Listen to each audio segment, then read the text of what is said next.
There are a lot of movies out there. More and more are coming every single day. But thanks to the internet, it has become easier to find anything that you might want to see. So join me as I dive deep into the Amazon and the Netflix, and dredge up whatever I might find waiting on the bottom, and share it with you, whether it be treasure or trash, on The Bloodstream.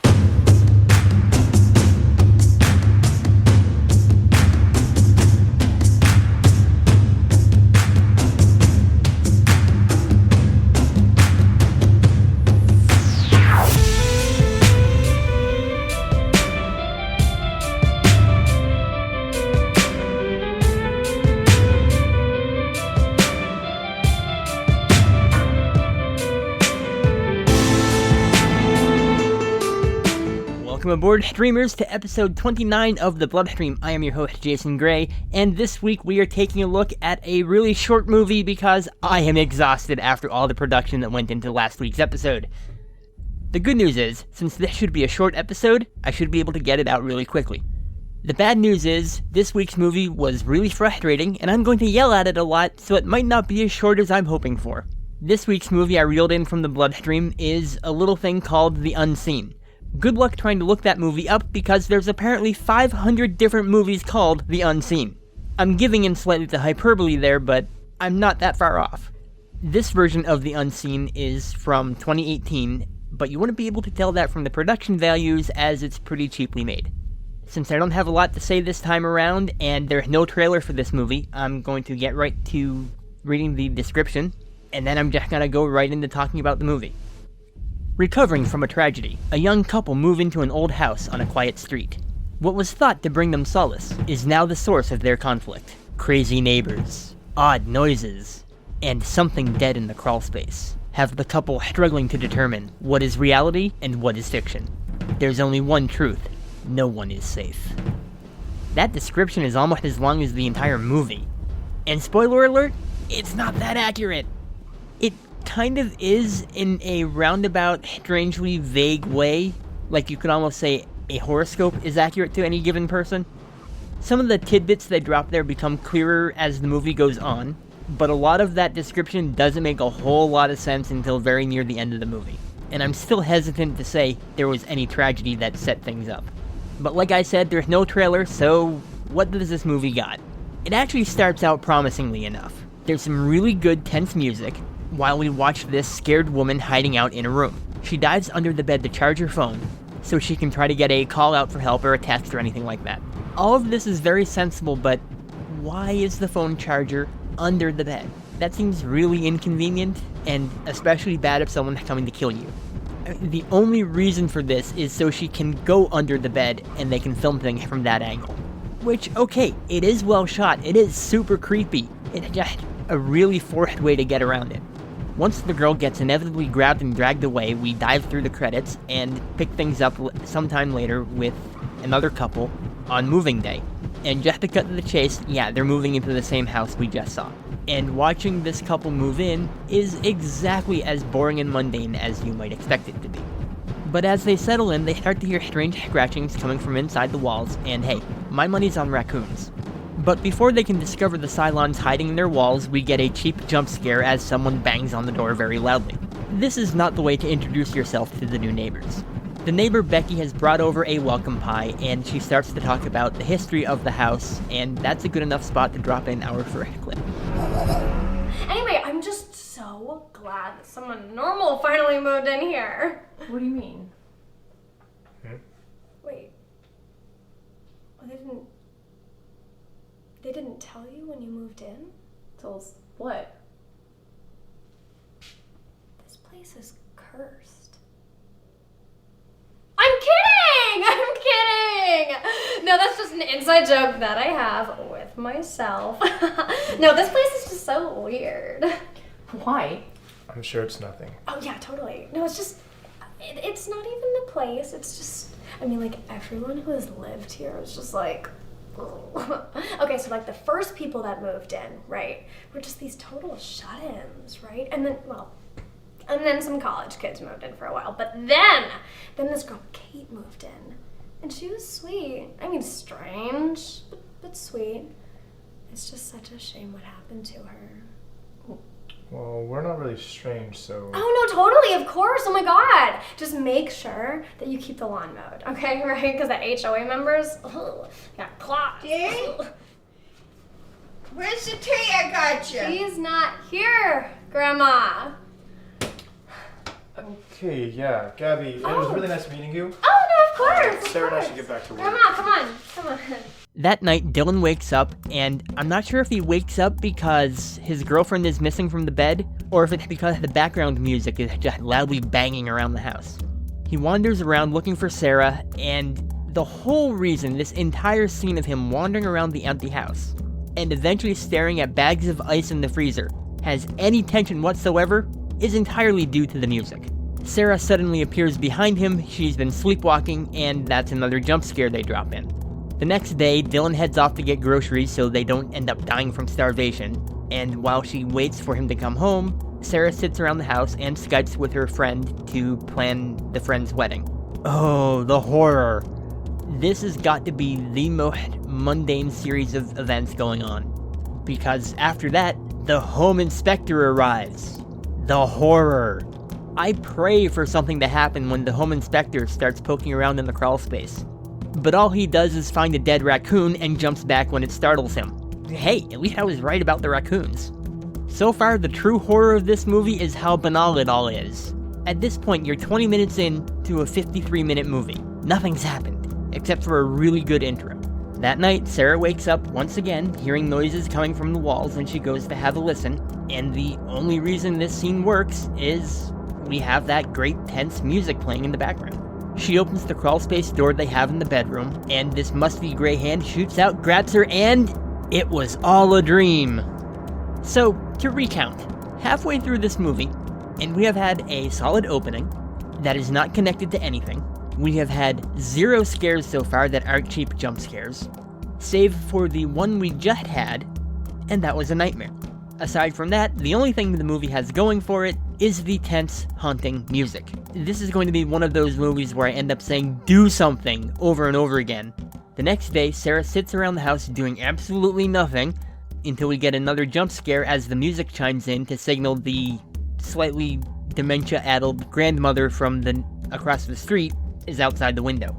Sarah asks what's up, Grams just kinda stumbles into the house, rummages around through stuff, pokes around in the refrigerator, and my god, the mundanity of this movie.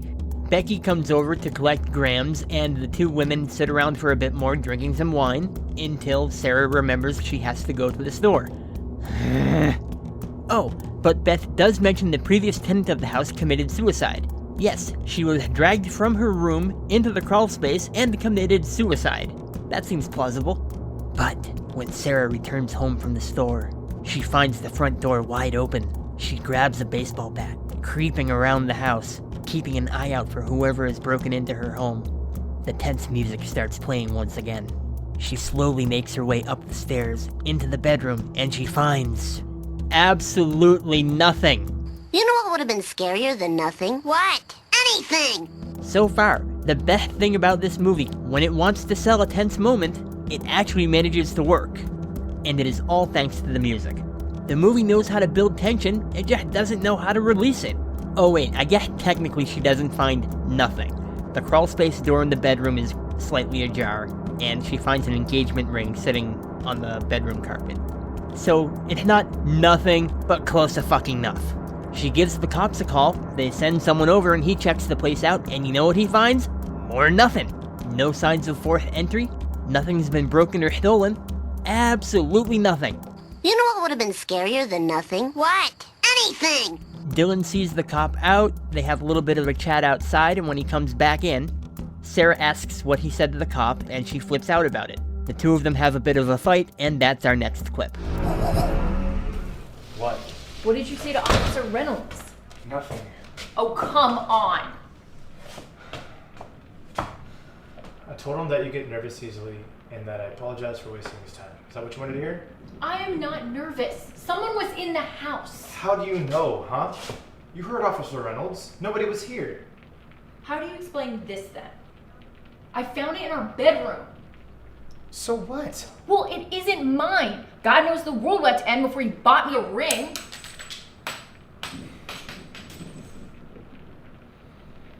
You know what, Sarah? I don't know what to do with you anymore. This house was supposed to be our fresh start. I thought this would be good for us. I thought this is what you wanted. Not like this. Like what? You, always watching me, looking over your shoulder. If you thought I was crazy still, why did you agree to do this? I don't think you're crazy. God, Sarah, is that so hard for you to believe? I just want you to be okay. I'm fine. Really? So that's why I found your pills in the trash? So, let me unpack this. Sarah has a history of mental illness. It would have been nice to know this beforehand, or have any lead up to it in the preceding 2/3 of the movie. She says Dylan is always watching over her, keeping an eye on her, which makes her feel paranoid and she doesn't like him hovering. It sure would have been nice to see any of that during the preceding 2/3 of the movie, because as far as I've seen, he's done nothing of the sort. And she's on medication? Not that I've seen. We haven't even been shown a medicine cabinet where pills would go. She dumped them out? Not that anyone has seen. Maybe someone else dumped them out? Who knows? I have not seen one single pill or pill jar anywhere in this movie. It has provided zero setup for anything it's talking about at this point. I'll tell you what's the unseen in this movie, any of its goddamn plot points. When the movie could have been spending time actually establishing some of the plot points or character traits. They instead give us thrilling scenes of Sarah sitting around, talking on Skype, doing nothing, drinking wine, doing more nothing.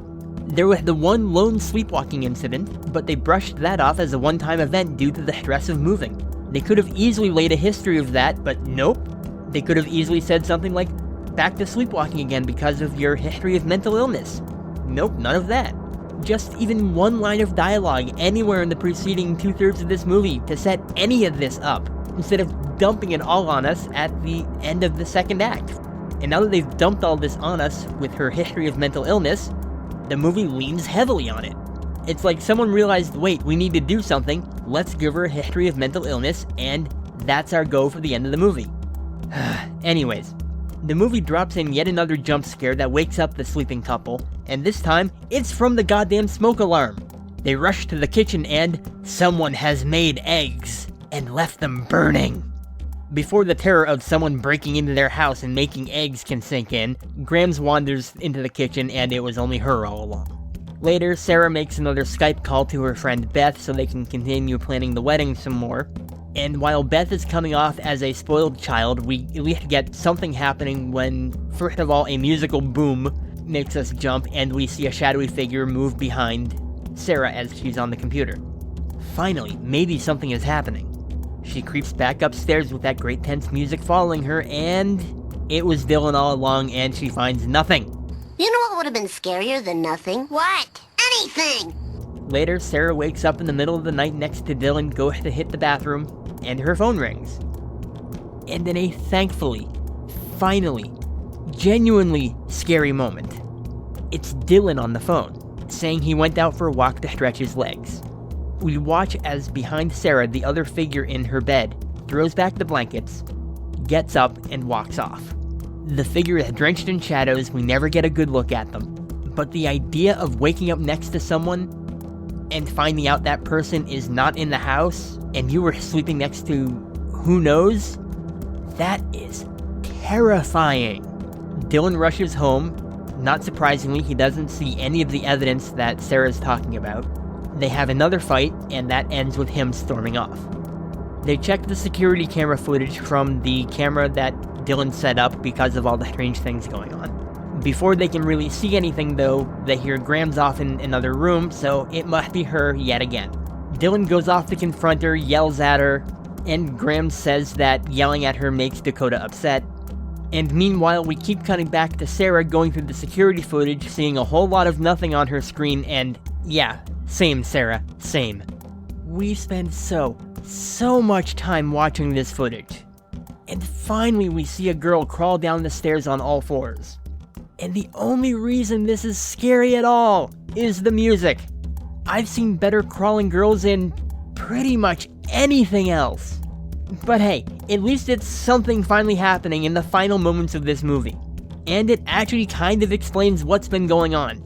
I could nitpick the details of it, but I'm not gonna. Any explanation is welcome. The lights start flickering around Dylan, and suddenly Dakota appears behind him. We hear screams, Sarah goes running off to see what's going on, and finds Dylan down on the ground. She tells Gramps to go get help, and the woman wanders off, closing the door, locking it behind her. Didn't the house inspector say something about the bathroom door being the one that locks from the outside and that had to be replaced? I really don't care enough to go check. The crawl space door creaks open, Dakota creeps out of it like she does, and lunges at Sarah. But she stops short, doesn't do anything, freezes, and the movie cuts to black. If they wanted that to look like an attack, yeah, they missed that mark by a wide mile. It instead looks like when you go to try to scare your friend and you act like you're going to grab them, but then you stop short and you have a good laugh. They should have cut away and faded to black while the girl was still moving, like an entire whole second before they actually did. We then get to suffer through a long scene from the security camera, as we sit there and watch Dakota drag a body wrapped up in something down the stairs, across the kitchen floor, all the way over to the door. This entire thing goes on without any sound at all from the camera. It then cuts away to a text card informing us the following footage was recovered from the security camera. As opposed to what? The movie literally cuts away from security camera footage to tell us it's going to show us more security camera footage. So the movie literally shows you 3.5 straight minutes of footage of a bird's eye camera view of this girl rummaging through their kitchen, with zero sound, not even music. Why? It literally added nothing to the story once the movie was over with. We knew she was there, we knew she was lurking around the house. We do not need to watch her open and close and open and close and open and close and open and close the refrigerator door. Or play a shell game shuffling around the 3 counter stools. Or opening up drawers or eating cereal or any of this. A girl secretly living in the crawl space raises any number of questions, none of which are answered by, she opens the refrigerator door a lot. I can at least gloss over any problems there would normally be in such a storyline because this takes place over the span of, 2 days? I can buy them missing the girl for most of that time. But still. So, my final thoughts on The Unseen. Wow, this was a bad one, folks. The idea is actually solid enough. I've seen this story in other places, and it works fairly well. Some good versions of unknown person living inside the walls that you might want to check out. The Boy. Intruders. But those are just 2 right off the top of my head, and they are infinitely better versions of this kind of story. The opening of this movie is genuinely great. The one scene where Dakota gets up out of the bed behind Sarah, actually terrifying. But this movie sets 0 things up. The only scares in the movie, aside from the ones I mentioned, are either nightmares or loud, sharp bangs of noise that aren't actually something scary happening. The only other option are really tense moments that lead to nothing. You know what would have been scarier than nothing? What? Anything! Then all of a sudden the movie ends and boom, 2 people are dead. This is yet again a good idea, told poorly, or what is rapidly becoming the bloodstream mantra. The only thing unseen about this movie is the actual horror. Anyways, thank you for listening to this episode of The Bloodstream. If you've enjoyed listening to me yell at a movie for half an hour, I do this every week. Sometimes they're actually good movies, and those days bring me so much joy. If you want to hear more, you can find us on iTunes, just search for The Bloodstream, we're the podcast that's not about medicine. While you're there, please subscribe, like, rate, and review the show. Those are all a big help and greatly appreciated. There's also a group on Facebook, so search for us there, join in, and keep up to date on what's going on with the show. We've got a Tumblr page over at thebloodstream.tumblr.com, and if you want to leave me a comment, question, got a movie you'd love for me to check out, then you can leave me a comment at any of those places, or just send me an email directly at phoenix, F-O-E-N-I-X, @gmail.com. That's Phoenix with an F. Our music for The Bloodstream is Baba Yaga by Kevin MacLeod. Find his stuff at incompetech.com. Some of the background music is from audionautics.com. And some incidental music from a movie I reviewed quite a while ago now, Solus. So once again, thanks for listening. I was Jason Gray. Take care, don't go in the crawl space, and keep streaming.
Don't worry. It'll only hurt. A lot.